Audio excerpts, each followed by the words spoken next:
안녕하십니까. 모두의 한국사 김범석 강사입니다.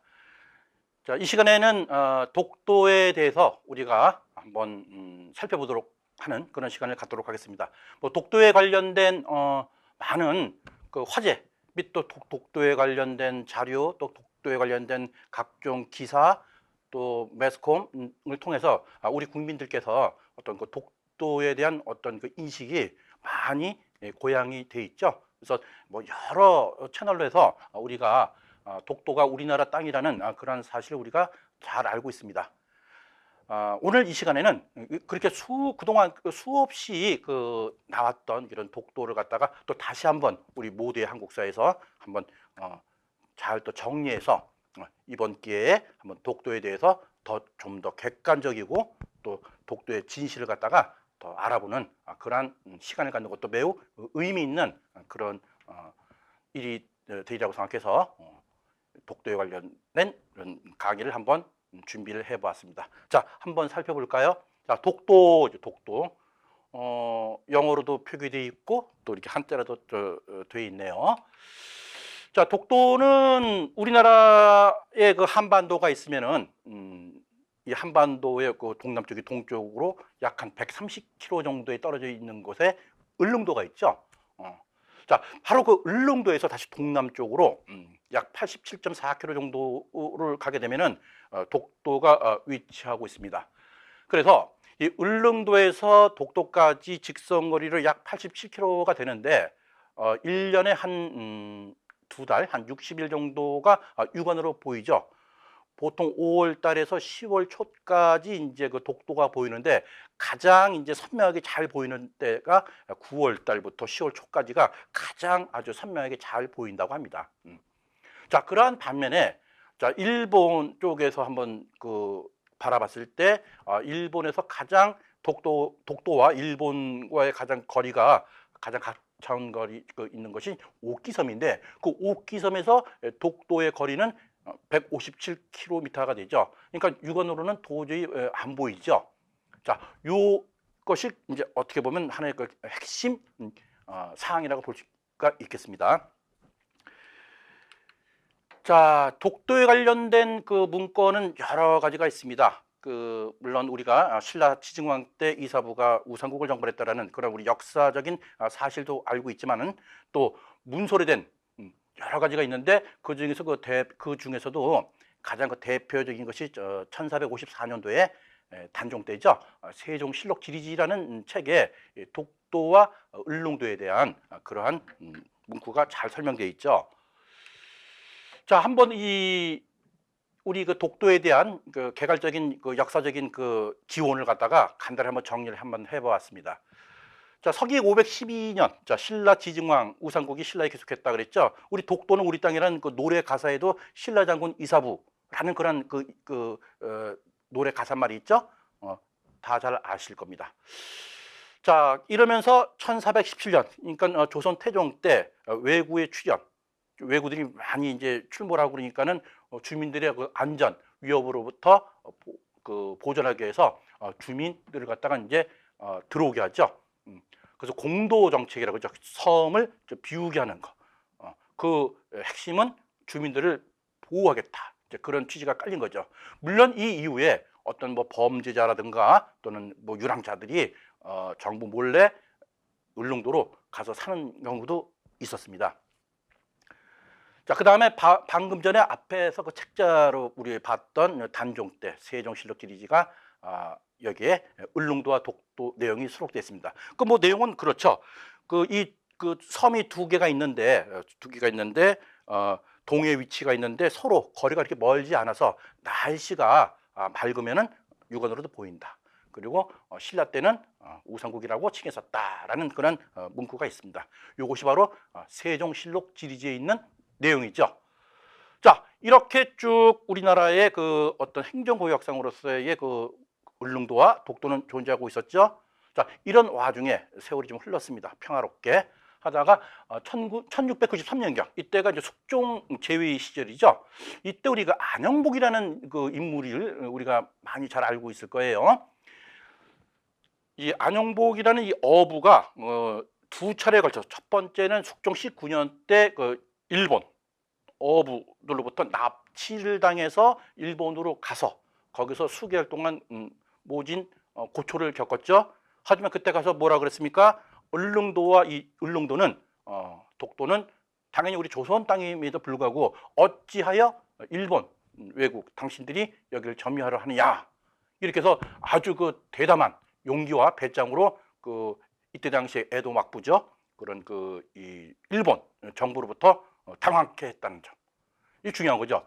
이 안영복이라는 분은 사실상은 어떤 그 정부의 고위 관리 관직에 있는 사람도 아니고 평범한 어부였음에도 불구하고 이러한 행동을 했다는 것은 매우 정말 대단한 일이 아닐 수 없습니다.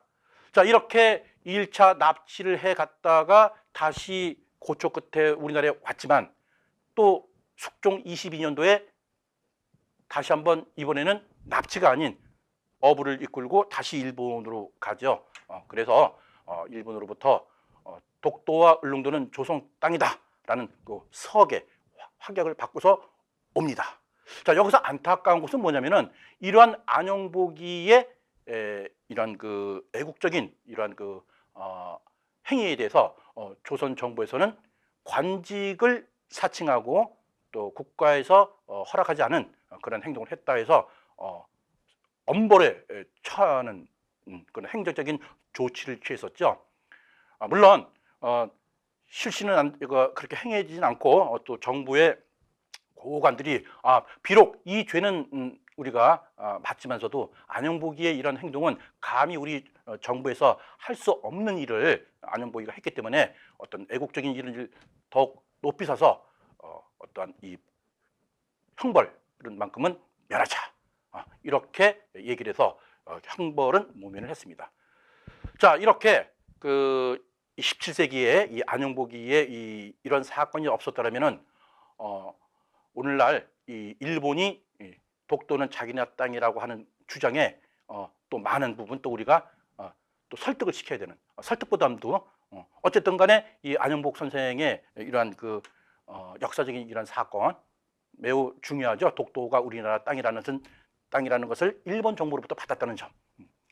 결국은 일본에서 일본 사람들이 독도를 발견했다는 그 시점은 바로 요때가 우리가 이제 되는 걸로 이렇게 추정할 수 있죠. 그러니까 17세기경에 일본 사람들이 어로 해협이죠. 이렇게 그 수렵하면서 울릉도와 독도를 발견했다, 이렇게 우리가 알고 있으면 큰 문제가 없을 것입니다.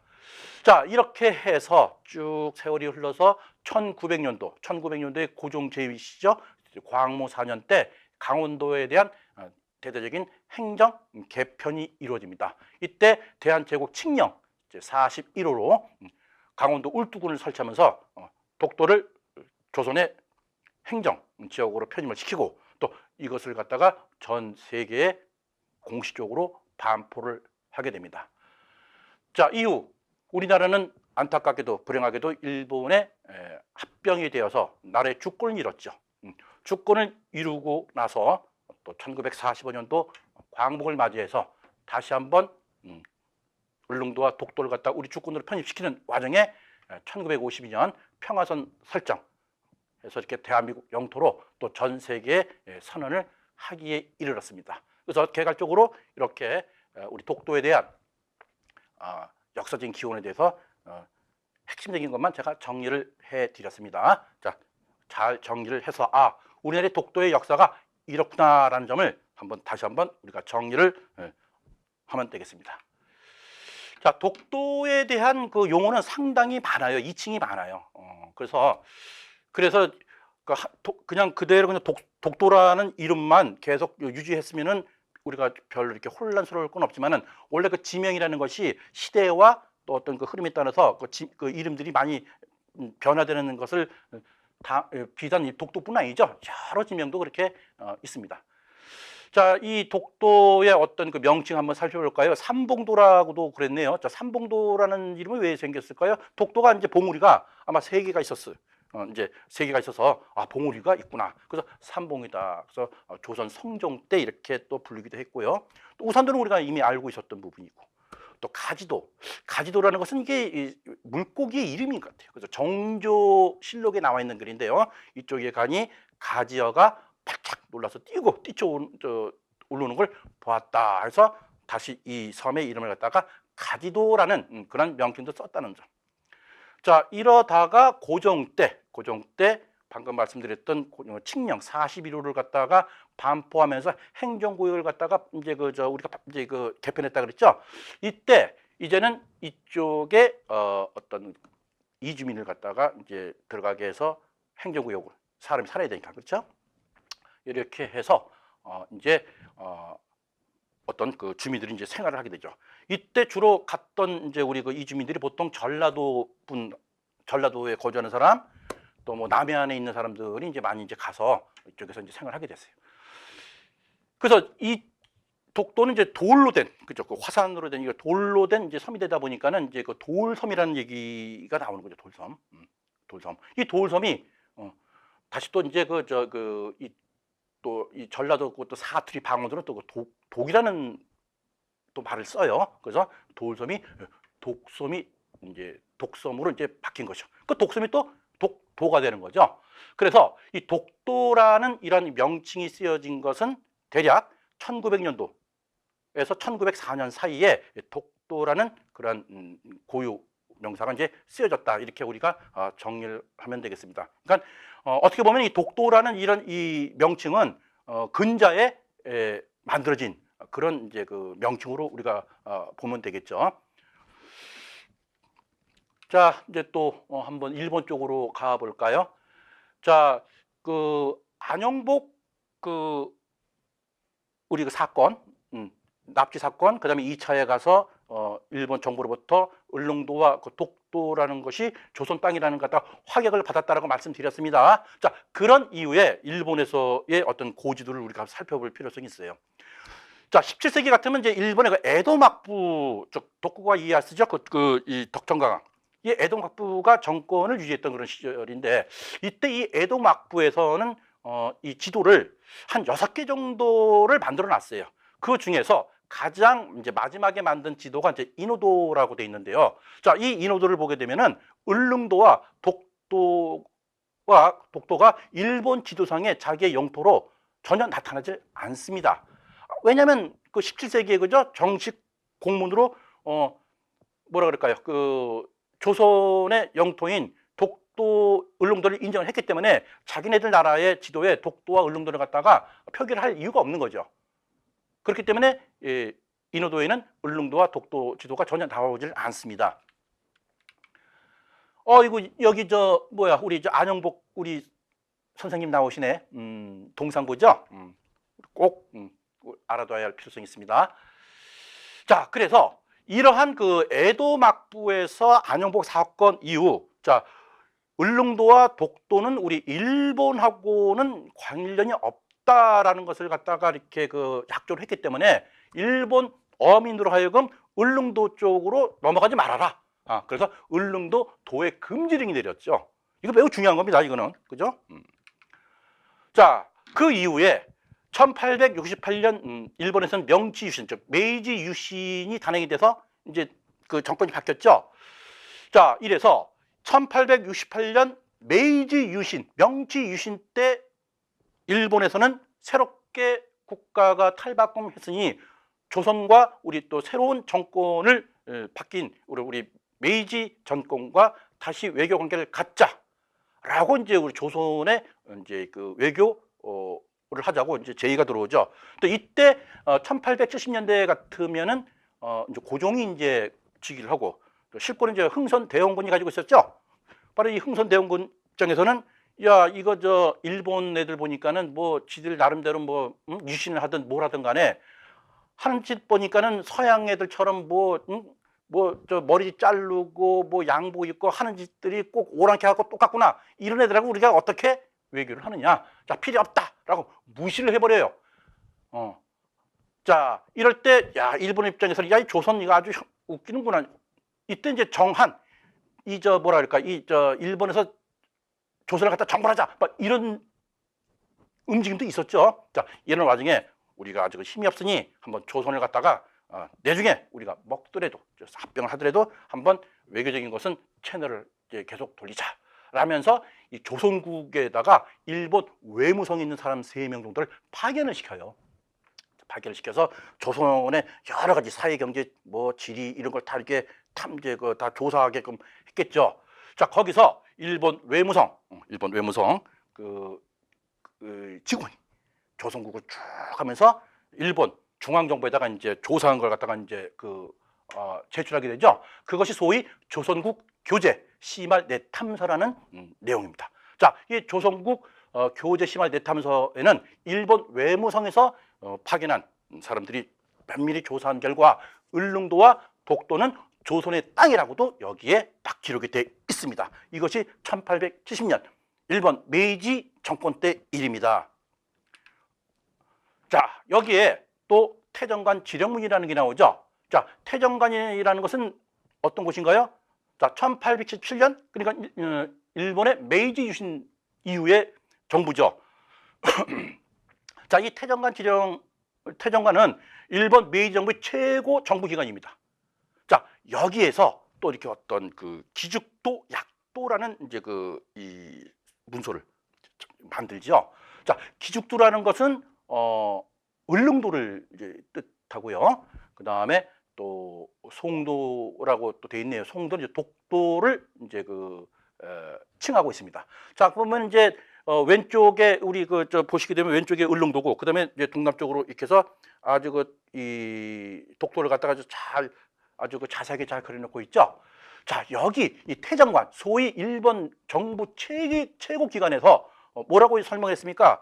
이 을릉도와 독도는 일본과는 관계가 없다라고 했습니다. 없다. 자, 우리가 지금 이 독도에 대한 명칭, 뭐 삼봉도, 우산도, 뭐 또 가지도라는 여러 가지 칭이 있었듯이 일본에서도 이 을릉도를 갖다가 죽도라고도 했고 또 또 송도, 또 독도는 또 송도라고도 했고 그래요. 그러니까 이러한 것은 뭐냐면은 원래 송도는 소나무 송자인데 독도에는 뭐 돌산이니까 뭐 소나무 같은 건 없겠죠.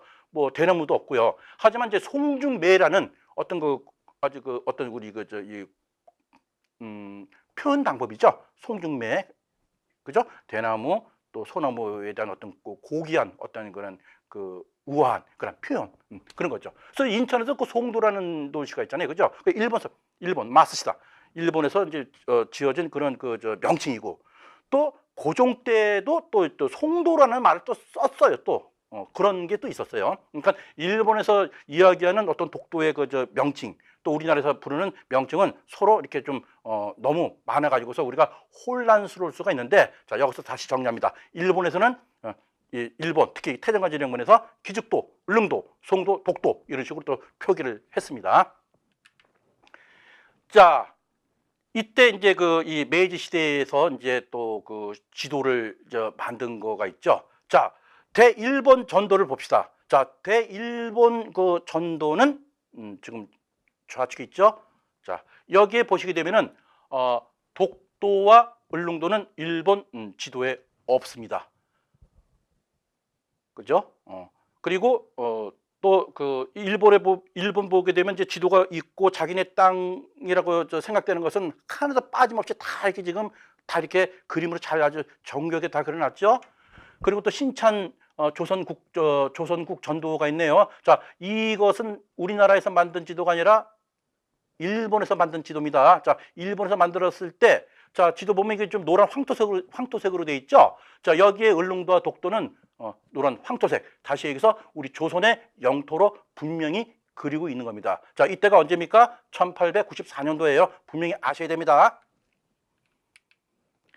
자, 이렇게 일본 메이지 정권에서 또 태정관이라는 최고 정부 기관에서조차 을릉도와 독도는 조선의 영토로 지도도 그린 그런 것에도 불구하고 1904년부터 1905년 사이에 러일 전쟁이 일어났죠. 이때가 바로 우리 독도 역사의 전환점이라고 우리가 할 수가 있습니다. 자, 일본에서는 뭐라 그랬습니까? 독도, 여기는 이름이 없고 국적도 없고 사람이 살지 않는다. 그래서 우리 일본 오키스 시나마 현으로 강제로 편입시켰다. 이렇게 지금 이렇게 기술하고 있죠. 자, 러일 전쟁 때 독도라는 것은 그죠? 여기에 일본 해군에서 막루를 세워서 전신 기지를 갖다가 이제 설치해서 독도의 어떤 중요성을 인식하게 된 거죠. 그죠? 자, 그래서 자, 이때 그 또 이 독도 주변에는 이 뭐랄까 이 뭐 각종 해상 그죠? 해양 그죠? 뭐 수렵하는 그 수많은 자원도 있고, 특히 여기는 강치가 이제 또 많이 잡혔다 그랬어요. 바다 표범. 그래서 이때 일본 사람 나카이 요시부라는 이 사람이 강치를 갖다가 독점하려고 그래서 일본 군부에다가 의뢰를 하죠. 독도가 과거에는 조선 땅이었다 할지언정 지금 시대가 바뀌었으니 이것을 갖다가 우리 일본 시리마 현도로 좀 편입 좀 해주세요라고 이제 건의를 했던 모양이에요. 그래서 이 관과 민이 서로 또 이게 다시 맞아 떨어진 모양이죠. 그래서 몰래 이렇게 행정구역으로 편입시킨 거죠. 절대로 우리 조선한테도 알려주지 않았죠. 자기들 나름대로의 그냥 그 행정 편입이었어요. 자, 그런데 여기서 하나 볼까요? 독도라는 이름이 없대요. 독도는 이름이 없는 무명의 섬이다. 하지만 이것은 새빨간 거짓말이죠. 왜냐하면은 일본이 러시아와 전쟁을 치르는 그 와중에 다 이렇게 그 전쟁 일지 같은 거 쓰죠. 그 전쟁 일지에 분명히 독도라는 표기가 분명히 있음이 확인이 돼 있습니다. 따라서 독도는 이름이 없는 섬이 아니죠. 국적이 없다. 1900년도 광무 4년에 고종 제국 칙령 42호로 돼 있죠. 분명히 대한민국 영토입니다. 그죠? 그리고 사람이 살지 않는다. 이때부터 사람이 살고 있습니다. 단지 그동안 공도 정책이 있었다는 거. 그죠? 자, 이 점을 우리가 분명히 알고 넘어가야 할 것 같습니다. 자, 일본의 영유권 주장을 한번 볼까요? 자, 제2차 세계대전이 끝났죠. 자, 제2차 세계대전 때 일본은 거의 이제 패망의 길로 가고 있습니다. 자, 결국은 이 포츠담 선언이 이제 발표가 되지요. 자, 포츠담 선언은 뭡니까? 이미 일본은 이제 전쟁으로 패배해서 패망하는 건 이제 시간 문제예요. 이 시간 문제 있을 때 연합군 측에서 자, 일본은 항복을 하라. 그리고 지금까지 일본이 그죠? 탐욕과 어떤 폭력으로 다 빼앗았던 그런 그 국토는 다 반환시켜야 된다. 하지만 일본은 거기에 대해서 처음에는 뭐입니까? 그걸 받아들이지 않았죠. 그렇게 끝까지 버티다가 결국은 원자탄 두 방으로 팡 그죠? 박살이 난 이후에 그 포츠담 선을 받아들여서 항복을 하게 되죠. 그러면서 이제 이 1940년대 연합군 총사령부가 이제 진주를 하게 돼서 약 7년간 일본은 연합군 총사령부에서 통치를 받고 있습니다. 자, 여기 보면 중요한 것은 1946년 연합군 총사령부가 발한 스카핀 또는 스케핀 이런 뭐 있는 거에 따라 다르지만 677호가 있습니다. 여기 보시게 되면 지도상에 보면은 우리 조선과 우리 한국과 일본의 영토에 관할 지역을 분명히 선을 그어놨죠. 여기에 울릉도와 독도는 분명히 한국 영토로 이렇게 돼 있습니다. 자, 그런데 문제는 1946년도 연합군 총사령부가 이제 이게 자기 임무를 다 끝내서 해체가 되면서 전쟁이 끝나게 되면 이제 평화 조약을 하게 됩니다. 평화 조약이 돼야지만 이제 비로소 모든 것이 이제 행정적으로 끝나게 되는 거죠. 그 평화 조약이 바로 샌프란시스코 조약입니다. 근데 이 샌프란시스코 조약에는 울릉도 독도가 들어가야 되는데 그 독도가 명시가 되지 않았다라는 점을 갖다가 일본이 집요하게 지금 물고 늘어지는 거죠. 물론 독도를 뺀 것은 일본의 집요한 또 로비가 있었음을 우리가 알 수 있죠. 자, 여기서 중요한 건 뭡니까? 러스크 서한이라는 게 우리가 좀 신경 써서 봐야 돼요. 자, 러스크 서한. 자, 미 국무차관부죠. 뭐 대통령도 아니고 국무장관도 아니고 그렇다고 아주 높은 고위직도 아닌 뭐 사람이 일본 러스크 서한이라고 해서 일본의 어떤 집요한 그 어떤 로비 뭐 이걸 좀 많이 먹었나요? 모르겠어요, 그거는. 자, 러스크 서한 내용이 뭡니까? 이거죠. 포츠담 선언이라는 것은 방금 말씀드린 것 같이 일본이 강압적으로 탈취한 그런 것은 다 반환해라. 다 반환해라. 자, 그런 내용인데 이 러스크 서한에서는 꼭 이렇게 포츠덤 선언에 의한 걸 갖다가 다 지킬 의무는 없다라는 그 전제 하에 내가 본국 우리가 들은 바로는 독도가 조선의 땅이라는 증거를 발견하지 못했다. 때문에 일본에서 독도를 갖다가 자기네 땅이라고 우기는 것은 주장하는 것은 매우 설득력이 있다라고 이렇게 쓴 거예요. 응? 그래서 이것이 러스크 서한이죠. 그래서 이런 이 서한을 갖다가 자 조선이요, 자 독도는 이름 뭐 샌프란시스코 조약 여기서 뭐 울릉도, 독도, 제주도까지 있는데 왜 독도를 왜 뺐느냐? 다 이유가 있지 않느냐? 그래서 그 일본 쪽 말도 일리가 있으니 그냥 좋게 좋게 넘어가자라고 비밀리에 문서를 갖다 우리나라한테 보내오죠. 즉 연합군 총사령부에선 포고령에 대한 게 아니라 개인, 그러니까 극비 문서를 가지고서 미국의 독자적인 그런 서한이었습니다. 자, 이래서 이때 그 이후에 벤 플리트라는 미 대사가 있어요. 그래서 1954년도에, 그러니까 6.25 전쟁 때 이제 어떤 전쟁이 일어났을 때 그런 참전 상황을 갖다가 이제 미국 대통령한테 보고하는 그런 차원에서 벤 플리트 대사가 이제 쭉 이제 귀국할 때 왔던 그 보고서가 이제 또 미국 대통령한테 이제 그 내용이 있겠죠. 여기에 보면은 다시 한번 또 나오는 것이 독도는 조선의 땅이라는 어떤 역사적인 근거가 희박하다. 그래서 이것을 일본 땅이라는 것에도 상당히 일리가 있으니, 자, 요것을 갖다가 조선 정부에다가 한국 정부에다가 비밀리에 공식 문서를 보냈다. 하지만 이것이 뭡니까? 약간의 그 문제점이 있을 것 같아서 독도 소유권에 대해서 나라와 나라 사이에 분쟁이 있을 것 같으니 이런 분쟁이 있을 때는 우리 국제사법재판소에다가 의뢰를 해서 판결을 받는 것이 좋을 듯하다라는 보고서를 냈어요. 이 러스크 서한에 의해서요. 자, 미국 그러면 우리의 우방이죠. 하지만 미국은 어떻게 된 영유인지 우리나라의 울릉도와 독도에 대한 어떤 역사적인 그런 기원이 객관적으로 있음에도 불구하고 이런 일본의 주장을 받아들여서 일본 측의 주장을 갖다가 대변하는지 참 의아하죠. 뭐 그 답은 나오죠. 바로 광복이요. 1945년도 이후 세계는 또 뭡니까? 사회주의 국가와 민주주의 국가로 또 이데올리가 양분되죠. 하다 보니까는 미국 입장에서는 어떤 소련의 영향에서 방어할 수 있는 전지기지로서 일본을 갖다가 자기 편으로 만들기 위한 전략적인 방편의 일환으로서 일본의 주장을 좀 받아들이는 그러한 어떤 이해타산적인 그런 행위를 한 거죠. 아주 얄밉기 그지없습니다. 그래서 미국의 독도의 주장, 즉 우리 조선의 어떤 합리적인 어떤 독도 영유권 주장이 없었다라고 이제 얘기를 합니다. 하지만 스카핀, 즉 연합군 총사령부의 공식적인